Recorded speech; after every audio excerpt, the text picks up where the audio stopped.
Kia might have already unveiled the 2026 EV4 compact electric model in hatchback and sedan guise last February in Spain, but that launch was about models available in European markets.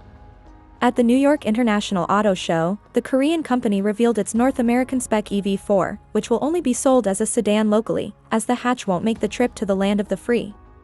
The EV4 is Kia's first global electric sedan and, in America, is meant to take on the Tesla Model 3 starting in Q1 2026. In Europe, the EV4 is slated to go on sale later this year, and it was expected to be available in the States before the end of 2025. The delay may have to do with US production taking place at Kia's plant in Georgia to avoid import tariffs and keep it priced competitively against its rivals. Unsurprisingly, the US spec EV4 sedan is practically identical to the European version that will be built at Kia's Korean and Slovakian factories. As such, it measures 186.2 inches in length and has a 111-inch wheelbase, which in theory will provide more than sufficient room for rear passengers. The 490-liter trunk, while not cavernous, should offer enough cargo space for most occasions. The EV4 carries over Kia's opposites united design language first seen on the EV6 and EV9. Forget the buzzwords about contrasts across nature and humanity. What matters is the sharp, low nose with a revised tiger face front, vertical headlights, and the now familiar star map lighting. Small cube LED headlights with dynamic welcome lights are also available. A fastback roofline leads to a somewhat fussy long-tail rear that tries to echo the front's boldness. The vertical taillights and two-piece roof spoiler are supposed to echo the front end's design elements and give the EV4 a more sporting character.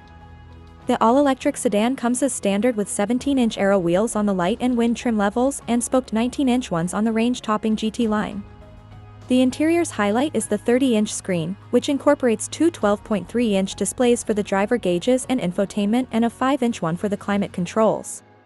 This setup is part of what Kia calls the connected car navigation cockpit that includes over-the-air updates, wireless Apple Car and Android Auto connectivity, an AI-based assistant with improved voice recognition, and the ability for drivers to display available themes across the dashboard. As for the rest, the cabin has a simple, yet modern, dual-tone aesthetic that looks pleasing while not being as Spartan as a Tesla's, for instance.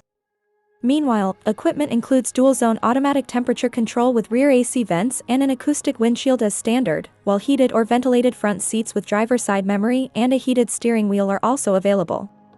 Kia's new EV comes with a comprehensive ADAS suite whose main feature is the standard highway driving assist that can use speed limit information from the navigation system on controlled access roads, such as state highways, and federal interstates. Under certain conditions, the system can be set to automatically adjust the EV4's speed to match the posted speed limit and keep a certain distance from the vehicle in front, which sounds like something that should be relaxing on long trips. Since it's not an autonomous system, though, the standard hands-on detection system ensures that the driver has their hands on the wheel. Rounding up the safety tech is a list of features that includes driver attention warning, forward collision avoidance assist, lane following assist, intelligent speed limit assist, and remote smart parking assist. Based on the brand's 400-volt electric global modular platform, the EV4 will initially be available with a single 201 horsepower electric motor that drives the front wheels and two battery options. The entry-level light trim comes with a 58.3 kilowatt-hour pack that offers a relatively limited 235-mile range. That's good enough for city use but not so much for journeys. Thankfully, the Wind and GT line get a significantly larger 81.4 kilowatt-hour battery that provides a much more useful range of 330 miles. No figure was disclosed for the GT line, but we guess it must be lower.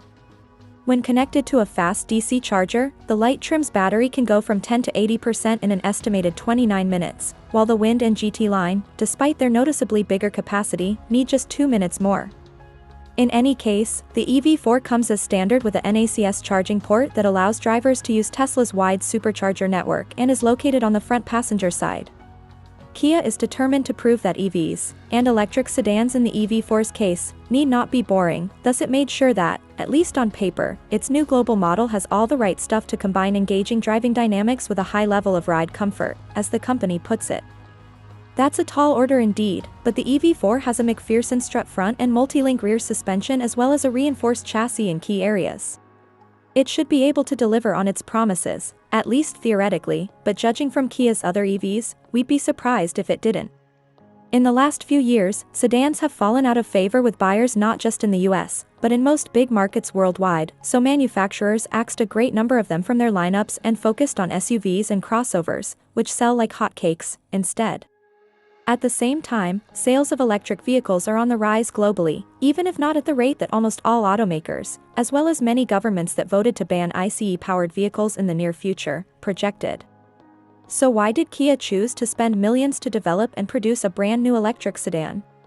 First, it certainly has the SUV/crossover market in all main segments covered, both with EV and ICE models.